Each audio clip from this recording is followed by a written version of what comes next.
comento algo. Una vez que salió el presidente y nos dijeron que hagamos una comisión, cuando nosotros no fuimos a hacer una comisión, nosotros fuimos a la derogatoria del decreto. Entra el presidente de la República, se instala la reunión. En la segunda parte. En la segunda parte, Ajá. después de que no me dejaron hablar, y el presidente dice: he decidido dejar sin efecto el decreto 883. Y eso es público. Sí, sí, lo vimos. Eso es público. Ajá. Inmediatamente después el Contralor dice: señor presidente, aquí tenemos el acuerdo al que hemos llegado, sin que se haya trabajado con las organizaciones. ¿Y qué es lo que propone el Contralor con el ministro de Finanzas? Y además decía: se deroga el decreto y se establece una comisión para trabajar el nuevo decreto, ¿no?, en donde consten la focalización, los subsidios y todo lo demás. Es decir, habíamos, si tú quieres, hecho tanta lucha para nada. O sea, habríamos negociado todo lo que habíamos ganado simplemente para que nos den dinero a las organizaciones sociales, a los indígenas y los pobres, y no se trataba de eso, se trataba de derogar. Si ellos querían, qué sé yo, un nuevo decreto, podemos conversar todo lo que quieras, pero el país necesitaba paz. Es en esas circunstancias cuando yo me acerco al Contralor y le digo: Pablo, Esas no estoy de imágenes acuerdo. las vimos, Pablo, tú estás consciente, ¿no? me dijeron que sí, pero yo no las vi. Las vimos porque hay Yo alguien... le dije: no, Pablo. Sí. Dije: no. No hay ningún acuerdo, o sea, no, Sí. es que hemos llegado, me dice, hemos llegado a ese acuerdo, el acuerdo de volver a hacer el decreto, recuperando otra vez el mismo precio para la gente, eliminando los subsidios, que la gente siga pagando otra vez gasolina y diésel caros, pero claro, esta vez lo que se iba a recaudar nos iban a entregar a nosotros, nos iban a comprar. Eso es lo que ellos querían, y yo le digo: no hemos llegado a ese acuerdo, Pablo. Sí, se nota. Lo que hemos dicho es que se derogue el decreto. Y Pablo dice: pero se deroga con otro decreto. Exacto. Digo: por último le redactamos este momento, ¿no? Derogas el decreto 883. Es que tenemos que redactar un nuevo decreto, dice el Contralor, porque ese es el acuerdo. Y no llegamos a ningún acuerdo en ese sentido, es absolutamente falso. O sea, estaban intentando hacer una maniobra... Exactamente. burlándose un poco Entonces, cuando el presidente Pablo, le da el documento y se lee ese documento, se dice: bien, se deroga el decreto y se establece una comisión para armar el nuevo decreto. Y dice, Naciones Unidas dice: bueno, en la comisión solamente pueden hablar los voceros indígenas, nadie más, y piden que yo salga.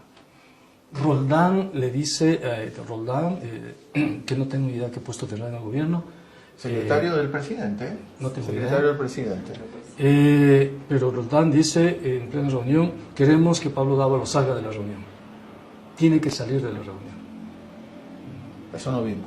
No, porque eso no, las Naciones Unidas impidieron que se transmita esa negociación, a pesar de que nosotros lo habíamos pedido, porque habíamos querido que la ciudadanía sepa, que se transparente lo que estaba diciéndose.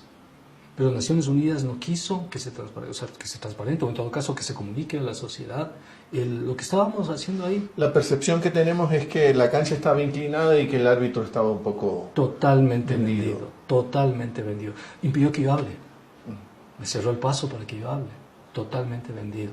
Le dio al final la palabra a este señor Roldán, que es el que cambia todo, el que recupera todo lo que nosotros ya habíamos desmontado, y dice: hay que hacer un nuevo decreto porque la situación fiscal es insostenible. Eso es falso. Pero además tiene un discurso como reprendiendo a los indígenas. Racista, clasista, patriarcal.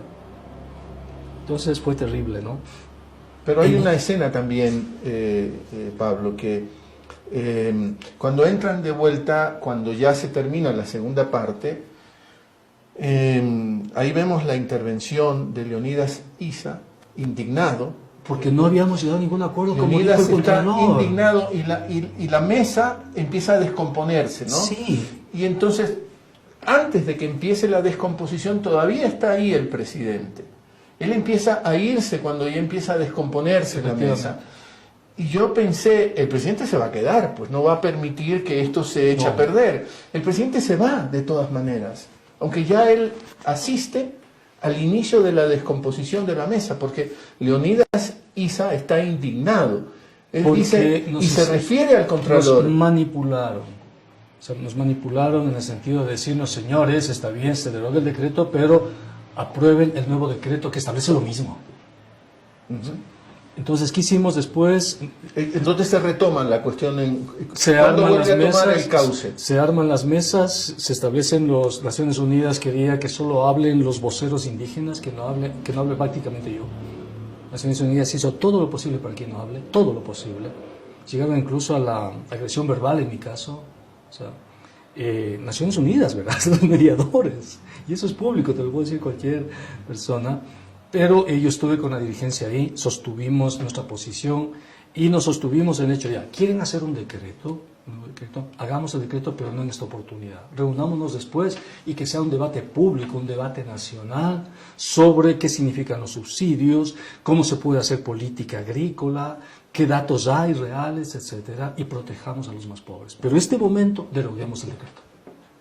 Esa discusión para redactar esa frase, estuvimos trabajando hasta las 4 de la mañana con agresiones por parte y manipulaciones por parte del Estado, ¿no? Especialmente Roldán, que fue muy agresivo con respecto al movimiento indígena, con respecto a mi persona, muy agresivo, ¿no? Y intentaron manipular, pero finalmente logramos